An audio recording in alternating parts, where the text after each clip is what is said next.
নমস্কার, মিতার হেসেলে সবাইকে স্বাগত জানাচ্ছি। আজ হেসেলে আমি দুটি রান্না করেছি। একটা হলো মুগ ডাল দিয়ে পেঁপে দিয়ে, আর একটা করেছি আলু বেগুন দিয়ে রুই মাছের ঝোল। মাছগুলো লবণ হলুদ মাখিয়ে ভেজে নিয়েছি, তারপরে কড়াইতে একটু জিরে ফোড়ন দিয়ে আলু বেগুন ভালো করে ভেজে নিয়েছি। তারপরে লঙ্কা লবণ হলুদ সব কিছু দিয়ে ভালো করে নেড়ে চেড়ে জল দিয়ে দিয়েছি। এবার কিছুক্ষণ ফুটে ওঠার পরে ভাজা মাছগুলো দিয়ে আর কিছুক্ষণ ফুটিয়ে একে একটু ধনে ভাজা গুঁড়ো দিয়ে নামিয়ে নিয়েছি।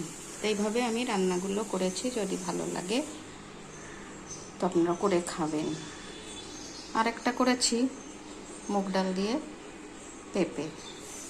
পেঁপে একটু হালকা ভেজে নিয়ে তুলে নিয়েছি। তারপরে মুগ ডালও ভেজে জলে সিদ্ধ করে নিয়েছি। এবার লঙ্কা লবণ হলুদ সব কিছু দিয়ে ভাজা পেঁপেগুলো দিয়ে